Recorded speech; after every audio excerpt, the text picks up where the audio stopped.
అభివృద్ధి పేరిట తమ జీవనాధారమైన విలువైన భూములు లాక్కునే ప్రయత్నం చేస్తున్నారని Vijayawada Nagpur greenfield national highway భూ నిర్వాసితులు ఆగ్రహం వ్యక్తం చేస్తున్నారు. కష్టపడి సంపాదించుకున్న భూములకు సరైన పరిహారం చెల్లించకుండా భూములు తీసుకుంటే ఊరుకోబోమంటూ హెచ్చరిస్తూ సర్వే కోసం వచ్చిన అధికారులను అడ్డుకున్నారు. Vijayawada Nagpur greenfield national highway కోసం అధికారులు చర్యలు ముమ్మరం చేశారు. ఈ మేరకు హనుమకొండ జిల్లాలోని పరకాల, నడికూడ, దామెర, సాయంపేట, ఆత్మకూరు మండలాల్లో పలు గ్రామాల్లో భూసేకరణలో అధికారులు నిమగ్నమయ్యారు. అయితే గ్రీన్ఫీల్డ్ హైవే కోసం భూములిచ్చేందుకు మొదటి నుంచి రైతులు వ్యతిరేకిస్తున్నారు. అధికారులకు వ్యతిరేకంగా ఇప్పటికే వివిధ రూపాల్లో తమ నిరసన వ్యక్తం చేశారు. ప్రభుత్వానికి వ్యతిరేకంగా ధర్నాలు, ఆందోళన కార్యక్రమాలు చేపట్టారు. మరోసారి సర్వే కోసం వచ్చిన అధికారుల్ని నిలదీస్తూ తమ భూమి పోతే ఎలా బతకాలి అంటూ ఆగ్రహం వ్యక్తం చేస్తున్నారు.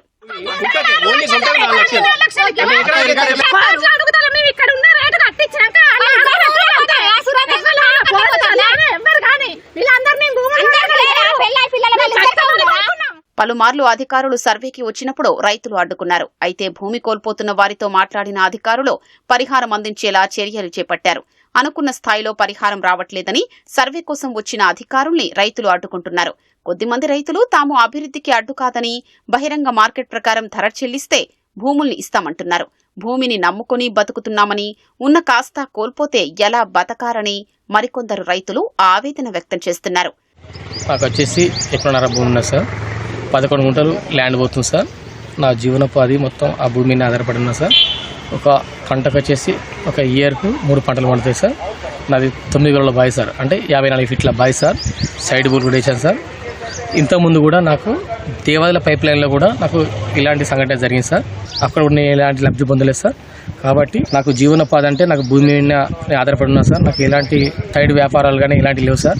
కాబట్టి నాకు దయచేసి గవర్నమెంట్ దీన్ని గుర్తించి నాకు సరైన న్యాయం చేయాలని. అది గ్రీన్ఫీల్డ్ హైవేలో ఎకరం ల్యాండ్ పోతుంది. ₹1,00,00,000 ప్రాపర్టీ నాది. 50 లక్షలు ఇస్తాను. ఇప్పుడు 30 ఉండు 25 ఉన్నారు. అదైనా ఒకసారి అండర్స్టాండ్ స్టేట్మెంట్ మేము అభివృద్ధికి ఆటంకం చేస్తలేము.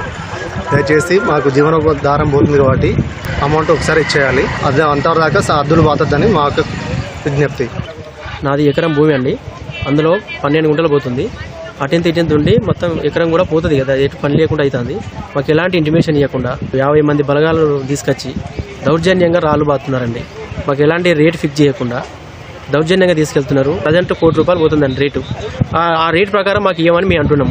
అభివృద్ధికి మేము అడ్డుపడము, కానీ మాకు న్యాయం చేసుకుంటూ తీసుకెళ్ళండి అని అందరికీ ప్రార్థన చేస్తున్నాం. కోట్ల విలువైన భూములు కోల్పోతే తమ జీవనాధారం పోతుందని, సరైన పరిహారం అందించిన తరువాతే తీసుకోవాలని రైతులు సూచిస్తున్నారు.